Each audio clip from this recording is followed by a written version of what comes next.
join us and take your skill set Welcome up to back. an incredibly higher level than you could have imagined. Thank you guys. Thank you. And let's get on to the question, finally. Just wasn't that great. Hi guys, so my question is in regards to flying over national parks. If there's a private property within the national park area, are you able to take off from that private property and fly over national park legally, or is it illegal to take off anywhere within that national park area? I'm specifically referring to the Santa Monica Mountains, which is covered in red on AirMap and has a lot of private property within it. Well, That's it. It's a great question. Thanks, Adam. Sorry, kind of caught us by surprise there, the way that ended. But anyway, I think it is actually a very good question. If you check out the Drone Pilot Field Kit, I gotta get Vic to update that thing to shorten it. But if you check out the DronePilotFieldKit.com and you go download that, in the Drone Pilot Field Kit, you will see the NPS memo that came out from 2014 that explicitly does not say operating over the national park. It's operating from. He pays to be smart. Anyway. So he must be, I'm just kind of looking at it here, like some of this, this is all private in here, right in the middle of it. Yeah, well, I mean, here's the thing, ladies and gentlemen. I personally look for Airbnbs inside of national parks just for this reason, because you can take off from private property and fly over the national park. That is 100% legal. In fact, in 2015, when we posted the Drone Pilot Field Kit, it was 2 or 3 years later, I think it was 2018, when NPS actually added to their website the whole fact that drone pilots can operate over but not from, or take off or land from NPS land. So they actually verified that we were correct, because I'm sure that they were getting a lot of reports for people who were educated. And I know of at least 5 to 7, I'm not sure exactly how many, but at least 5 to 7 people who were accosted by NPS law enforcement officers, but were able to calmly and eloquently showcase that they were not actually in the wrong. We had one particular member who was accosted for, I think, 2 or 3 hours. And he said, why don't you just go get your manager so that we can go over this rule together, because something doesn't seem to be sinking in. I mean, he didn't say it like that, but the guy finally, when he requested for the officer's manager, the officer just walked away and said, do what you want. So, this is why in the Toolkit of Geniuses, they talk about know your sources. So I think it's so important that in today's world of impetuous, instant gratification, there is so much value and so much power in going down the rabbit hole.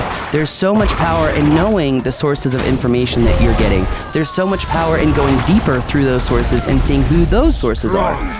You have to be able to go down this rabbit hole, because if not, then you're going to be constantly living a life full of lies. You're going to be living in what we call the adult trap. Right? Get a job, work for 40 years and retire and you'll be fine. That doesn't seem to be working statistically for 95% of people over the age of 65. So that begs the question, is that truly the right way to go about life? Well, if you like listening to everyone and believing what you hear, then you are on the right path, a path for, well, complacency. But if you're like me and you understand that intelligence pays off and knowing your sources is important, and I think that our question asker did know that, because he asked the question, well, hold on a minute, what if I take off from private property, right? His wheels were already turning. He didn't need us to answer this question. And honestly, for that I'm grateful, because people are taking this further. They're starting to question, okay, well, that's a rule. Well, what does the rule actually say? Right? Yeah, you're starting to think like a lawyer. How can I legitimately make this happen and do it legally, the right way, with respect for those that are in authority, et cetera, et cetera, et cetera. And no, I definitely appreciate Adam's approach to this. So I have a couple of questions. One is, what are just some things to think about? I mean, obviously, you need to keep your drone in line of sight, right? So you can't just take off from private land and then go as far as your screen will let you. But then what about... Very good point. I got a little too excited. But what about if your drone goes down in the national park inadvertently? You have an accident and it goes down. Can you go get it? I don't see why not. You're not taking off or landing from it. You landed from it. in it, but not on purpose. Well, okay. I would go. Hold on. Okay. Hold on. Let's go back to the law. Okay. 14 CFR 107 in Always the. gotta go to the law. Hey.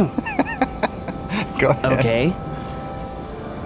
When you are facing an emergency, what laws must you follow in the wake of the emergency according to the FAA? I don't know what you're gonna. I'm safety.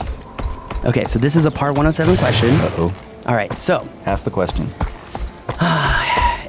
if the pilot is facing a catastrophic emergency, may he ignore, answer 1, every rule in an effort to make a safe landing, 2, ignore no rules, 3, ignore the airspace rule.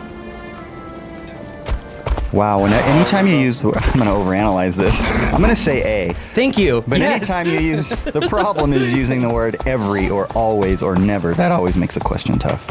It sure you does. typically will eliminate that But question. when you are facing an emergency, you can ignore all aspects of the law if it's to save the aircraft. But an investigator is going to look very carefully about how you responded in the wake of the emergency. So, now that being said, the FAA is the sole governing body of the airspace. So, if NPS was like, you can't land here, it's like, well, sorry, but it was an emergency, and they still took your drone, I see a lawsuit.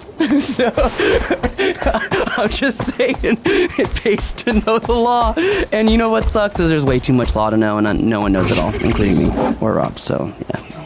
Yes, that's Sorry, true. I gotta take myself off my own high horse sometimes. So Anyways, no, it is a great question, Adam, and yeah, have fun. I bet there's some beautiful shots out there. I didn't realize that the MASH production location was out there. Huh? That's cool. That's pretty cool. That's interesting. Yep. That, oh man, I could go down the rabbit hole and how that wouldn't be allowed right now in the wake of the, well, production, right? Major production. They're doing aerial filming all the time. Couldn't do that now in NPS. So, Oh. I mean, unless you're CBS Sunday Morning and you love, I'm so mad at CBS Sunday Morning. Why? Because of the whole Zoom thing. They ruined Zoom. They ruined Oh. Zoom.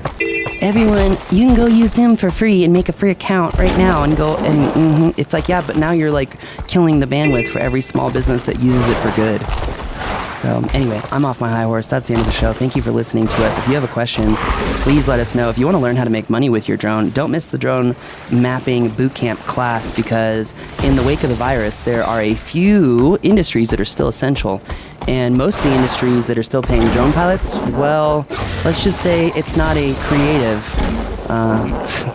how do I say this? It's not a creative track. It's a technical track. So you better know what you're doing with drone mapping. And this doesn't mean following your local YouTube videos. That's going to do it for us today. My name is Paul. My name's Rob. This is Ask Drone You. All